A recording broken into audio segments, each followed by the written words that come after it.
হাত দিচ্ছিস কেন মামা? এখানে দাঁড়া।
নমস্কার বন্ধুরা, আরজিটিআর ডায়েরিতে আপনাদের জানাই স্বাগত। বড়দের প্রণাম আর ছোটদের অনেক অনেক ভালোবাসা জানিয়ে শুরু করছি আমার এই ব্লগটা। ঘুরতে যাওয়ার সেকেন্ড ব্লগ এটা। তো মতিঝিলে গেছিলাম, কিন্তু সেখানে কি হয়েছে বলুন তো, একটা ব্লগে পুরোটা কভার করতে পারিনি। এতটা বড়, প্রায় 1টা থেকে সন্ধ্যা পর্যন্ত ওই জায়গাটাতেই ছিলাম আমরা, ঘোরাঘুরি করছিলাম। তবে খুব অপূর্ব, চারিদিকে শুধু সবুজ আর প্রকৃতি, এই সব নিয়েই। মানে প্রকৃতি তো সব কিছুই, আমাদের শরীরটাও তো প্রকৃতির মধ্যেই পড়ছে, কিন্তু চারিদিকে শুধু সবুজ আর হলুদ আর রং বেরঙের ফুলবাহার, আর অনেক সুন্দর। মানে ছেলে মেয়েরা খুব আনন্দ পাচ্ছিল সেখানে, এক কথায় এত আনন্দ পাচ্ছিল মানে ওখান থেকে আসতেই চাইছিল না। তো বাড়ি আসার পরেও তারা প্রত্যেকটা দিনই বলছে, মা ওখানে চলো, ওখানে চলো, ওখানে চলো। তো তাদেরকে বোঝানো হচ্ছে যে তারা সামনের বছর তোমাদেরকে নিয়ে আবার যাব। সবথেকে বড় কথা হচ্ছে চারিদিকে ফুলবাগান, তারপরে বাচ্চাদের খেলার জন্য অনেক কিছু রয়েছে সেখানে, দোলনা রয়েছে, তারপরে মানে ঘোড়া, সেইগুলো অনেক কিছু রয়েছে।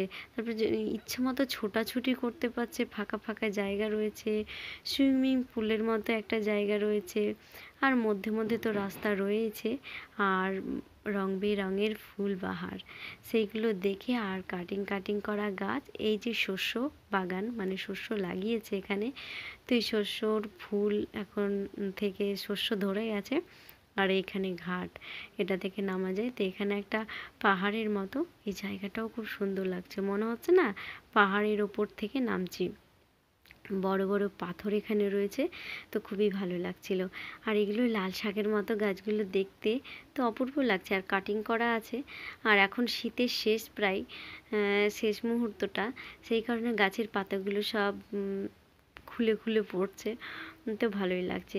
আর কাগজ ফুলটাকে তো আমি চিনতেই পারিনি, আমি ভাবছি কাগজ ফুলের মতো দেখতে, বলো তো বলছে এটা তো কাগজ ফুল।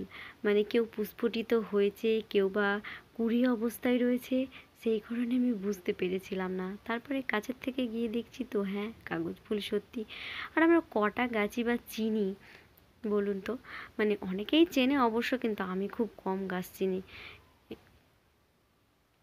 আর এই যে এই ভদ্রলোকগুলোকে দেখছেন, এরা না কোনো গান শুটিং করছিল, মানে গানের সঙ্গে নাচ শুটিং করছিল। এরা মনে হয় সোশ্যাল মিডিয়ায় কাজ করে, তাই ওরা একটু এই ঠিক ঠিক একটা মেন মেন জায়গা নিয়ে একটু নাচ তুলে নিল। তো বেশ ভালো লাগছিলো। এখানে আমরা একটুখানি বসেছিলাম আর ওদের নাচগুলো দেখছিলাম। আর এই যে আমার মেয়ে আবার চড়ে গেছে মানে ঘূর্ণবাতে, ও ঘুরতে বেশি পছন্দ করছে, সেই জন্য উনি উঠে গেলেন। এবার দু ভাই বোনের একসঙ্গে একটাতে হলো না, সেই কারণে বলা হলো দিদি, মানে দুজনকে একসঙ্গে হলো না বলে ওকে আগে ওঠানো হলো, পরে ছেলেকে তোলানো হয়েছে। তো যাই হোক, ওরা একটু ঘুরু ঘুরু করছে, আর এক ঝাঁক পাখি উড়ে যাচ্ছে। তো আমার ক্যামেরা থেকে বেশ ভালো করে নেওয়া হলো না, মানে উড়েই চলে যাচ্ছে, পট করে আর তোলা হলো না ক্যামেরাটাকে। আর সারি সারি নারকেল গাছের মতো অনেক গাছ রয়েছে, কিন্তু এগুলো নারকেল গাছ না, খুবই ভালো লাগছে দেখতে। মানে সত্যি বলতে প্রকৃতি আমাদের প্রাণ জুড়িয়ে দেয়। আর এরা খেলতে যে এতই আনন্দ পাচ্ছে কি বলার মতো। অর্ধেক দিনটা যে আমরা ওখানেই কাটিয়ে এসেছি, তো কিছু মনেই করতে পারছি না কিভাবে দিনটা চলে গেল। মানে সত্যি ওরাও যে এতটা আনন্দ পাচ্ছে, চার দেওয়ালের মধ্যে সারাক্ষণ বদ্ধ থাকে ছেলে মেয়ে দুটো, একটু প্রাণ খুলে নাচানাচি হাসাহাসি ছোটাছুটি সব কিছুই করতে পারছে, তাই দেখে আমাদেরও একটু ভালো লাগছিল।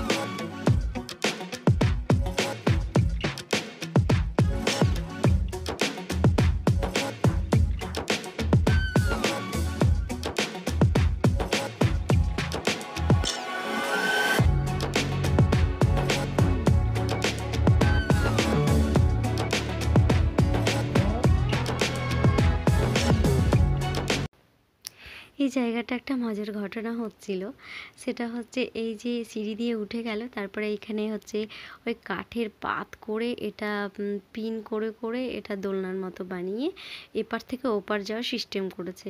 তা আমার মেয়ে কিছুতেই পারলো না এখানে উঠতে, আর আদার্স যারা ছিল তারা উঠে গেল, আর ছেলেও উঠতে পারলো না, থেকে গেল। আর এই দিকে আমরা আবার চলে এসেছি, এখানে স্টেজ প্রোগ্রাম এই জায়গাটা হয়। এর আগে যখন আমার মেয়ে হয়েছিল না, তখন এসেছিলাম এই মতিঝিল পার্কে। তখন আমরা সন্ধ্যাবেলায় মানে রবিবার করে হতো, সেই স্টেজ প্রোগ্রামটা দেখে গেছিলাম, জানুয়ারি মাসেই এসেছিলাম। আর এবার এই জায়গাটায় মানে একটু এই জায়গাটা চারিদিক দিয়ে গাছ দিয়ে সুন্দর করে ব্যারিকেড করে দিয়েছে, আর মধ্যে বাচ্চাগুলো খেলা করছে।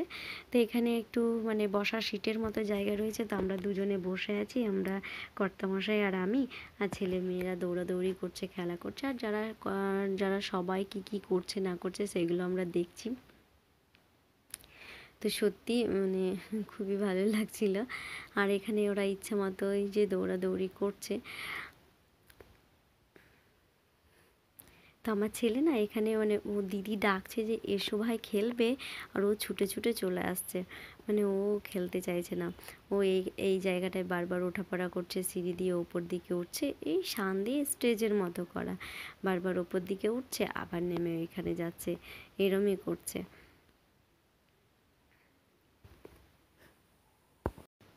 যাওয়ার ইচ্ছা হয় অনেক জায়গায়, কিন্তু যেতে পারি না একটাই কারণে, মানে ছেলেমেয়েরা এখনও নিজে হাতে কিছু করতে পারে না, একটা সব থেকে বড় কথা।